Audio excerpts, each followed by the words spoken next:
बिस्मिल्लाहिर्रहमानिर्रहीम। अस्सलाम वालेकुम। उम्मीद है आप सब खैरियत से होंगे। आज मैं आपके साथ SOC 101 lecture number 31 to 35 final time dictation की वीडियो शेयर करूंगी। ये वीडियो आपके लिए बहुत हेल्पफुल होगी क्योंकि इसमें मैं साथ साथ आपको समझाऊंगी भी ताकि आपके कॉन्सेप्ट्स क्लियर हो जाएं और अगर पेपर में इससे रिलेटेड कोई भी क्वेश्चन आए तो आप उसे अपने वर्ड्स में लिख सकें। इसके साथ मैं आपको इस बात की गारंटी दूंगी कि अगर आप अपनी फाइनल टर्म की इन लेक्चर्स की प्रिपरेशन यहाँ से कर लेंगे तो आपको हैंड आउट्स खोलने की बिल्कुल भी जरूरत नहीं पड़ेगी। मीन्स कि आपके एमसीक्यूज, आपके question answers, short plus long सब कुछ यहीं से भी प्रयोग हो जाएंगे। और आप कह रहे थे कि मैम इन सब लेक्चर्स की फाइनल टर्म की एक साथ वीडियो अपलोड कर दें, तो देखें ये मुमकिन नहीं है क्योंकि चैप्टर्स काफ़ी डिफ़िकल्ट हैं, लेंथी हैं, इनमें काफ़ी ज़्यादा एक्सप्लेनेशन और डिटेल की ज़रूरत है और मुझे डर है कि ये वीडियो भी ज़्यादा लंबी ना हो जाए। तो विदाउट टाइम वेस्टिंग स्टार्ट करते हैं। Question number 1, characteristics of masculinity and femininity. Feminine traits यानी औरतों की खसलतें, मैस्कुलिन ट्रेड्स यानी मर्दों की खसलतें, मर्दों की खसूसियात। तो ये ऑब्जेक्टिव टाइप के लिए बहुत इंपॉर्टेंट है। बीच में से 3 नाम कोई से भी दे देते हैं जैसे डिपेंडेंट, इमोशनल और वीक। ये सारी औरतों की खसलतें हैं। साथ में दे देता है बीच में इंडिपेंडेंट। तो कहता है इसमें से मैस्कुलिन ट्रेड कोई से भी बताएं। हर बार इसमें से एक एमसीक्यूज लाजमी आता है, तो मुझे उम्मीद है इंशाल्लाह इस बार भी आएगा, इसको लाजमी कर लीजिएगा। Question number 2, explain the gender socialisation in the role of family. Gender यानी सिंफ, सोशलाइजेशन यानी समाजिकारी। सिंफी समाजिकारी में फैमिली का क्या किरदार है? तो देखिए जेंडर का काम बच्चे की पैदाइश से पहले ही स्टार्ट हो जाता है। मोस्टली पेरेंट्स को इस बात की उम्मीद होती है कि उनके यहाँ लड़की की बजाय लड़का होगा और पैदाइश के फौरन बाद फैमिली के अफराद शीरखार बच्चे यानी लड़की हो तो उसको गुलाबी दुनिया और लड़के हो तो उसको नीली दुनिया में ले जाते हैं। Question number 2, explain the role of schooling. देखिए स्कूल का काम है सिलेबस के साथ साथ बच्चों की सोशलाइजेशन कर देना यानी समाजीकरण कर देना। वो गर्ल्स को बताते हैं कि उनके लिए सेक्रेटेरियल स्किल्स हैं यानी सेक्रेटरी महारतें और होम सेंटर्ड यानी घर पर मरकूजा मालूमात, और बॉयज के लिए वुड वर्किंग है और ऑटो मैकेनिक्स है। Question number 4, explain the role of mass media.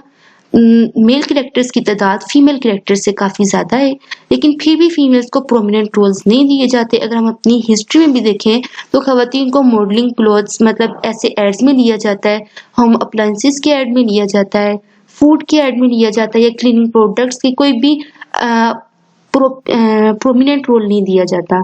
फिर उसके अलावा मैगजीन्स में एक तो इश्तिहारात दी जाते हैं, मीन्स कि अगर कोई एक्सरसाइज का कॉलिंग है तो कोई 1-2 पिक वहाँ पे दे दी जाती है एक्सरसाइज के पोज में।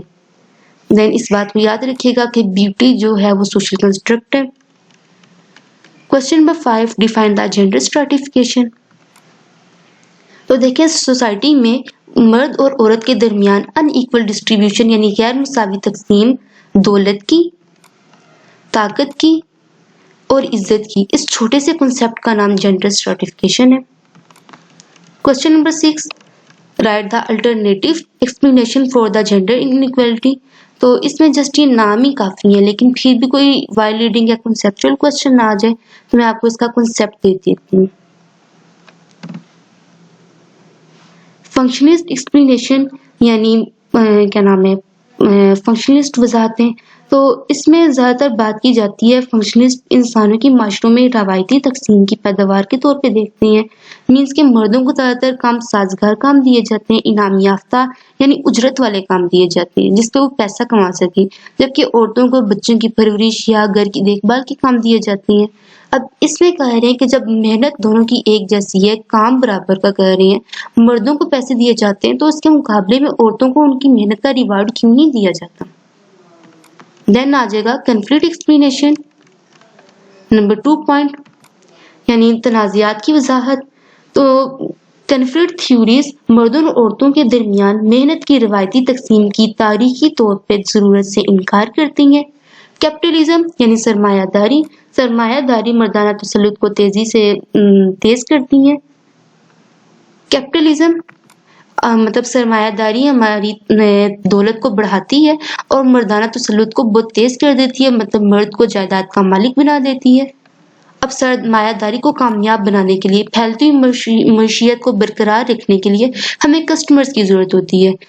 फिर हम क्या करते हैं कि वुमेन्स की अट्रैक्शन सरमायादारी यानी अपनी प्रोडक्ट्स की तरफ माइल करने के लिए हम वुमेन को कस्टमर के तौर पे रखते हैं। मर्दों की फैक्ट्रीज में हेल्प के लिए फीमेल्स को घर में, औरतों को घर में की देखभाल करनी होती है और बच्चों की परवरिश करनी होती है। सरमायादारी में मर्दों को, मजदूरों को उनकी मतलब कुछ ना कुछ थोड़ा सा रिवार्ड दे दिया जाता है, तनख्वाह दे दी जाती है, लेकिन उनके मुकाबले में फीमेल्स को जरा भी उजरत नहीं दी जाती। इंटरएक्शनिस्ट एक्सप्लेनेशन। इंटर यानी बैन। इंटरएक्शनिस्ट थ्योरीज इस बात पे फोकस करती हैं कि नस्ल दर नस्ल मस्कुलिनिटी यानी मर्दानगी और फेमिनिटी यानी कि नसानियत, ट्रेडिशनल कल्चरल डेफिनेशंस यानी रवायती सकाफती तारीफों की मुंतकली को इनइक्वालिटी यानी क्या नाम है, गैर मुसावी तौर पे कैसे बरकरार रखा जाए। नंबर 4 पॉइंट है फेमिनिज्म। फेमिनिज्म का काम इन सबसे अलग है, मीन्स कि ना वो औरत की सरपरस्ती को मानती है और ना ही मर्द की, बल्कि वो कहती है कि सोशल इक्वलिटी होनी चाहिए। फेमिनिस्ट के ये 5 बेसिक आइडियाज हैं, ये बहुत इंपॉर्टेंट है, इनको लाजमी कर लीजिएगा। नंबर 1 में कह रहा है इंपॉर्टेंस ऑफ चेंज यानी कि तब्दीली की अहमियत। फेमिनिज्म ये एक जमूद है, जमूद पर तनकीद है यानी स्टेटस को है। फेमिनिज्म कहता है कि औरतों और मर्दों के लिए सोसाइटी में इक्वलिटी होनी चाहिए, वो इक्वल राइट लॉ की हमायत करता है। एक्सपेंडिंग ह्यूमन चॉइस, इंसानी इंतखाब की वसअत। फेमिनिस्ट के ख्याल में जेंडर की जो ह्यूमन क्वालिटीज हैं उनको 2 डिफरेंट और महदूद दायरों में तकसीम किया जाता है। मीन्स के फीमेल का इमोशंस होती हैं, मतलब जज्बाती होती हैं, कोऑपरेशन यानी ताउन करने वाली होती हैं, जबकि मर्द रेशनल होते हैं और कंपटीशन यानी जारहियत पसंद होते हैं। इसके बरक्स फेमिनिस्ट का कहना है कि रीइंटीग्रेशन ऑफ सोसाइटी यानी इंसानियत के दोबारा इंजमाम के मुताबिक ये हर कोई हर काम कर सकता है। मीन्स के मर्द भी इमोशनल हो सकता है, औरत भी जारहियत पसंद हो सकती है। Number 3 eliminating the gender stratification, सिनफी इस्तेहकाम को ख़त्म करना। फेमिनिज्म उन तमाम कवानीन और कल्चरल नॉर्म्स यानी सकाफती असूलों के खिलाफ है जो औरत की तालीम, तनख्वाह और जॉब अपॉर्चुनिटीज के खिलाफ हैं। इसकी वजह यह है कि फेमिनिस्ट इक्वल राइट लॉ को वकालत करते हैं। Number 4 point existing sexual violence, मौजूदा जिनसी तशद्दुद। फेमिनिस्ट इस बात से एग्री करते हैं कि पेट्रियोटिक डिसऑर्डर्स यानी कि पादराना निज़ाम मर्द और औरत के दरमियान ताल्लुकात को बिगाड़ सकता है in the form of rape, domestic abuse यानी घरेलू ज्यादती, सेक्सुअल हरासमेंट एंड पोर्नोग्राफी यानी फहश मवाद की शक्ल में खवातीन के खिलाफ तशद्दुद की हौसला अफजाई करता है। प्रोमोटिंग द सेक्सुअल एक्टिविटीज, जिनसी खुद मुख्तारी को फ़रोग देना। तो फेमिनिज्म इस बात में, फेमिनिस्ट इस बात में कहते हैं कि जैसा खवातीन इन दोनों में से एक काम करें, या तो चाइल्ड बेयर करें या तो अपनी प्रेगनेंसी को टर्मिनेट कर दें, और मर्दों को ये अलाउ करें कि एज आ हस्बैंड, फिजिकल यानी मौलिज और लेजिस्लेटर यानी कानून साज वो खुद इस एबिलिटी को कंट्रोल कर सकें यानी खुद चाइल्ड बेयर कर सकें। ये 4 इसके आइडियाज थे। Question number 7 explain the opposition to feminism. Feminism मतलब इसके क्या मुखालफत थी, क्या तनकीद थी फेमिनिज्म के ऊपर। जेंडर फेमिनिज्म के बारे में रवायती ख्यालात रखने वाले मर्दों और औरतों दोनों की तरफ से तनकीद और मुज़ाहमत को उकसाती है। मीन्स कि आप देखें, आप घर में अगर मर्द की चल रही है तो वहाँ पे ये फेमिनिज्म कहेगी कि इक्वल राइट लाल है, तो जिससे मर्द तो इसके खिलाफ होगा। इसी तरह अगर एक औरत है, वो अपने बच्चों और हस्बैंड से बहुत प्यार करती है और उसे फेमिनिज्म के बारे में पता चलेगा तो उसका भी वही रिएक्शन होगा जो कि मर्द का था। Define schooling. स्कूलिंग ये एजुकेशन एक सोशल इंस्टीट्यूट है जहाँ पे आपको बेसिक फैक्ट्स यानी बुनियादी अकायद, जॉब स्किल्स यानी कि जॉब करने की महारतें, कल्चरल नॉर्म्स यानी सकाफती असूल, वैल्यूज यानी इक़दार सिखाए जाते हैं। अब ये इसके कुछ फंक्शंस हैं स्कूलिंग के। तो वैसे इनके जस्ट नाम इंपॉर्टेंट है, वो भी ऑब्जेक्टिव टाइप के, लेकिन थोड़ा सा कंसेप्ट में दे रही हूँ। सोशलाइजेशन यानी समाजी कार्य, अगर प्राइमरी स्कूल में देखें तो वहाँ पे प्राइमरी क्लासेस में बच्चों को बेसिक लैंग्वेज और मैथमेटिकल स्किल्स सिखाई जाती हैं। जबकि थोड़ा सा अपग्रेड हो जाए तो उन्हें सैल्यूट करना बताया जाता है और नेशनल एंथम को सिंगिंग करना। देन आ जाएगा कल्चरल इनोवेशन यानी इख्तरा की सकाफत, सोशल चेंज यानी समाजी तब्दीली, सोशल इंटीग्रेशन यानी समाजी इंजमाम, स्कूलों का सकाफती तौर पर डाइवर्स पीपल को मरतूब करने के लिए एक बुनियादी जरिया ज़बान है यानी मुश्तरका ज़बान, जिसके जरिए हम अपनी नेशनल आइडेंटिटी को बिल्ड कर सकते हैं। सोशल प्लेसमेंट यानी समाजी जगह का ताइन, स्कूल में हर तालिब इल्म को, हर स्टूडेंट को उसकी काबिलियत की शिनाख्त और तरक्की के लिए मदद करना होता है, और बेशक उसका बैकग्राउंड कोई भी हो, उसको उसकी काबिलियत के मुताबिक ही रिवार्ड दिया जाता है। परपेचुएटिंग इनइक्वालिटी,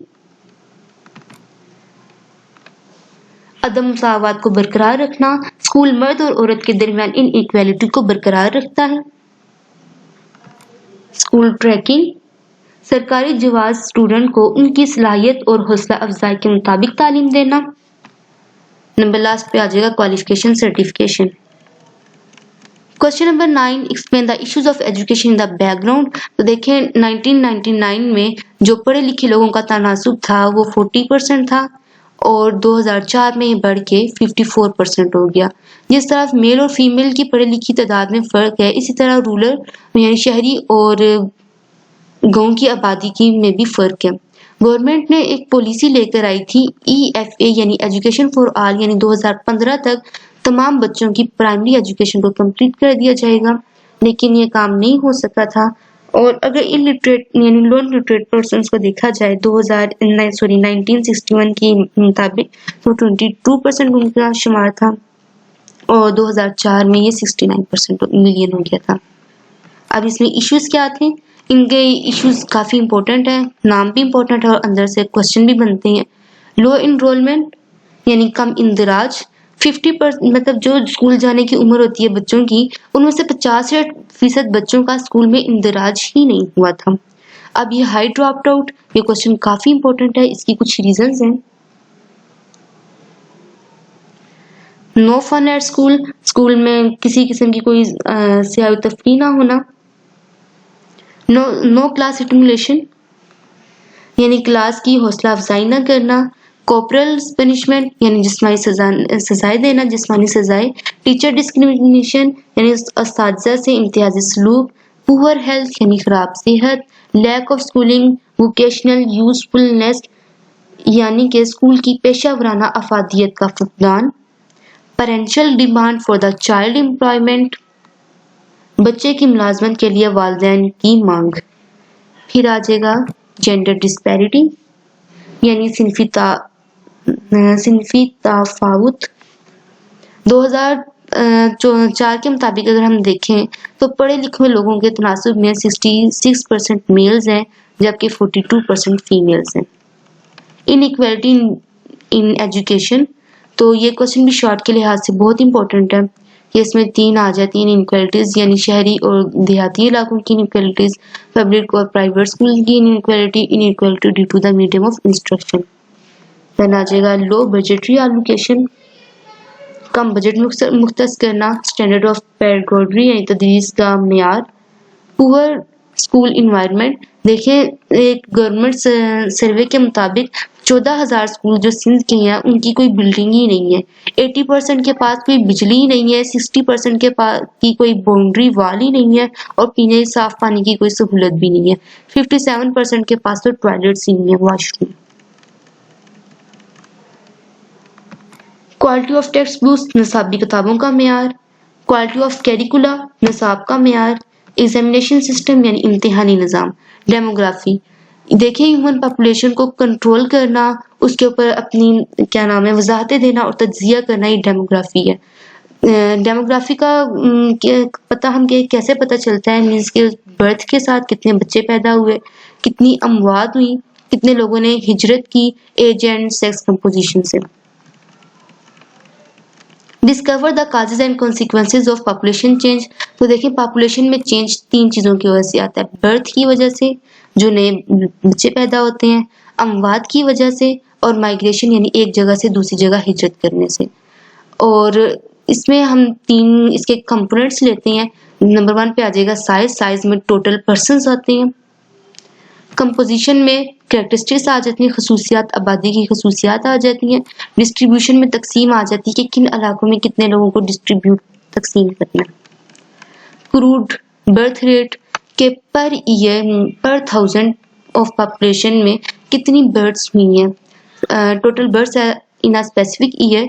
स्पेसिफिक ईयर हम 2004 ले लेते हैं, ठीक है। 2004 में कितनी टोटल बर्थ्स हुई हैं और डिवाइडेड बाय 2004 की कितनी टोटल पॉपुलेशन थी, इसको हम 1000 के साथ मल्टीप्लाई कर देंगे। ये क्रूड बर्थ रेट का फार्मूला है। अब CBR यानी क्रूड बर्थ रेट को क्रूड क्यों कहते हैं, क्योंकि ये है ही खाम फॉर्म में, ये रेफरलाइज फॉर्म में नहीं है। इसकी 2 ये रीजंस बताई गई हैं, इसको पढ़ लीजिएगा। Calculate fertility. तो फर्टिलिटी यानी एवरेज वुमेन लाइफ बोर्न कितनी कर सकती है, मतलब एक एवरेज वुमेन कितने बच्चे पैदा कर सकती है, इसको हम चाइल्ड वुमेन रेशो भी कहते हैं। अब हम ईयर X यानी 2004 ले लेते हैं। 2004 में कितने बच्चे 4 साल की उम्र तक थे, और 2004 में टोटल वुमेन्स जिनकी एज 15 से 49 के दरमियान थी। अब नीचे आके मैं उनको 1000 के साथ मल्टीप्लाई कर दूंगी। फीकेंडिटी यानी एक नॉर्मल वुमेन अपनी लाइफ में कितने बच्चों को बोर्न कर सकती है, कितनी चाइल्ड बेयरिंग कर सकती है। क्रूड डेथ रेट ये भी वैसे ही कि पर 1000 ऑफ द पॉपुलेशन, मतलब एक साल में कितने लोगों की अमवात हुई है।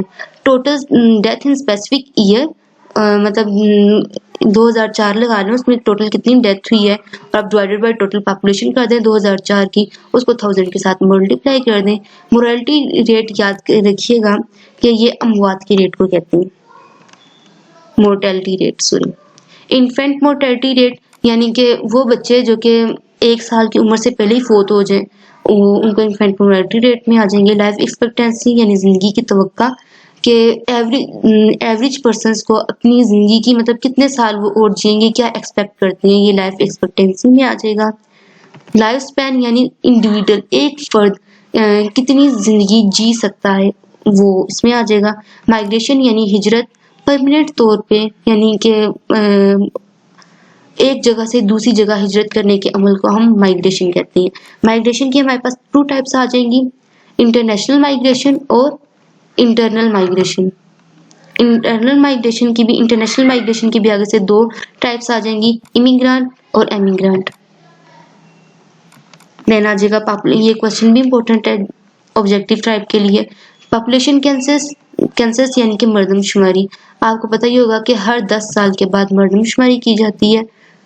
वाइटल स्टेटस यानी कि जितने बच्चे पैदा हुए हैं उनके रजिस्टर कराया जाए, और जितने क्या नाम है डेथ हुई है उनको भी रजिस्टर कराया जाए।